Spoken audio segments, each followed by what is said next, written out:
लक्ष्मण झूला पुल के बगल में बन रहे बजरंग सेतु निर्माण कार्य लगभग 75% तक पूरा हो चुका है। 25% काम होना अभी बाकी है। लोक निर्माण विभाग नरेंद्र नगर का दावा है कि जल्द से जल्द शेष काम को पूरा कर बजरंग सेतु पर्यटकों के लिए खोला जाएगा। बता दें कि बजरंग सेतु 132 मीटर लंबा और 5 मीटर चौड़ा बनाया जा रहा है। पुल के दोनों साइड में 1.5 मीटर का 65 मिलीमीटर की मोटाई वाला पारदर्शी कांच का फुटपाथ बनेगा।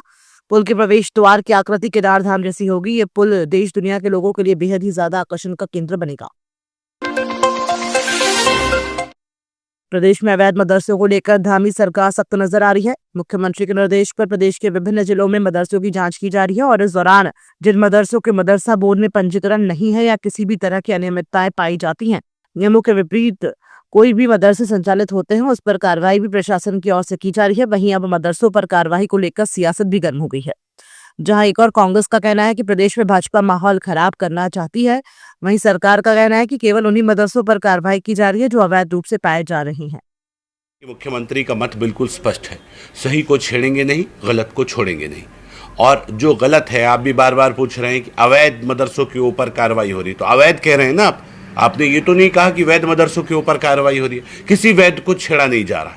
और मंशा सरकार की बिल्कुल स्पष्ट है, जो बच्चे इन मदरसों में पढ़ रहे हैं उन बच्चों को बेहतर एजुकेशन मिल सके, उन बच्चों को बेहतर तालीम मिल सके।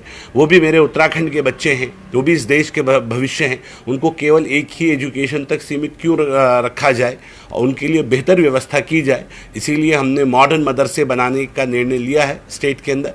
माननीय मुख्यमंत्री जी पुष्कर सिंह धामी जी के नेतृत्व में स्टेट में मॉडर्न मदरसा बन रहा है।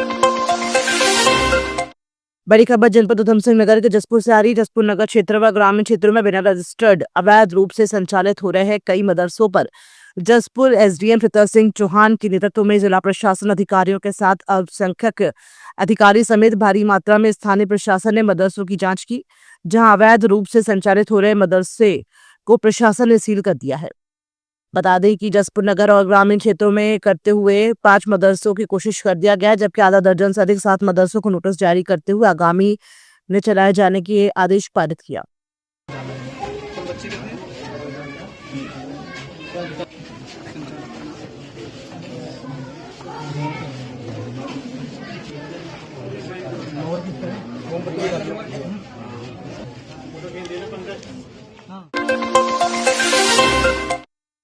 विजिलेंस कोर्ट ने आय से अधिक संपत्ति जुटाने के विवाद में फंसे कैबिनेट मंत्री गणेश जोशी को राहत दी है। कोर्ट ने गणेश जोशी पर भ्रष्टाचार निवारक अधिनियम के तहत 156 के तहत केस दर्ज की याचिका को खारिज कर दिया। कोर्ट ने कहा कि याचिकाकर्ता ने विजिलेंस को शिकायत में हलफनामा नहीं दिया। वहीं भाजपा प्रदेश मीडिया प्रभारी मनवीर सिंह चौहान का कहना है कि जानबूझकर हमारे मंत्री की छवि को खराब करने की कोशिश की गई और इस तरह की शिकायत विजिलेंस से की गई थी। गणेश जोशी जी पे एक ही आरोप नहीं लगा है। गणेश जोशी जी पे, उनके विभाग पे हाईकोर्ट ने कहा है कि हॉर्टिकल्चर के मामले में सीबीआई जांच होनी चाहिए। और वो छोटा प्रकरण नहीं, उसमें एक पार्ट मेरे विधानसभा जो रहा है रानीखेत, उसका भी एक पार्ट है जिसमें जांच बैठ रही है। दूसरा, सैन्य धाम को लेकर भी कई चीज़ें सामने आई हैं। तो एक चीज़ में क्लीन चिट मिलने में बीजेपी उनको पूरी तरीके से क्लीन कर दे रही है, गजब है। और वैसे भी हमको पता है बीजेपी पर वॉशिंग मशीन है। जब बलात्कारियों को, हत्या करने वालों को क्लीन चिट दे रही है, तो फिर ये तो छोटे मोटे मामले हैं। 30 अप्रैल से देवभूमि उत्तराखंड में 4 धाम यात्रा शुरू होने जा रही है, जिसमें 2 मई से केदारनाथ धाम के कपाट खुल जाएंगे।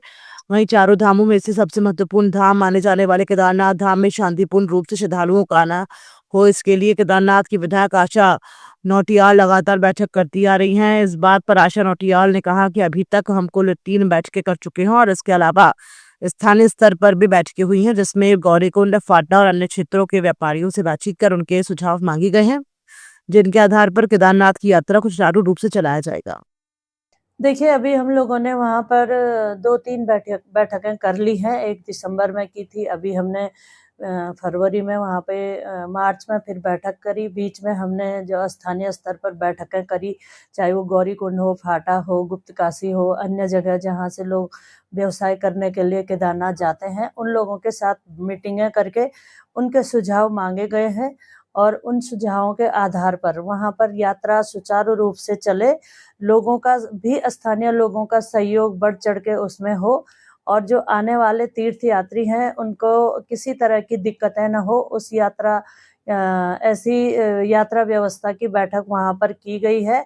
और निश्चित तौर पर व्यवस्था जो की गई है उसके आधार पे वहाँ पे काम भी चल रहा है और प्रशासन भी पूरी तरह से वहाँ पे अपने अपने विभागों का काम कर रहा है। सुचारू करके वहाँ पे व्यवस्थाएं दी जाने के लिए सभी लोग लगे हुए हैं।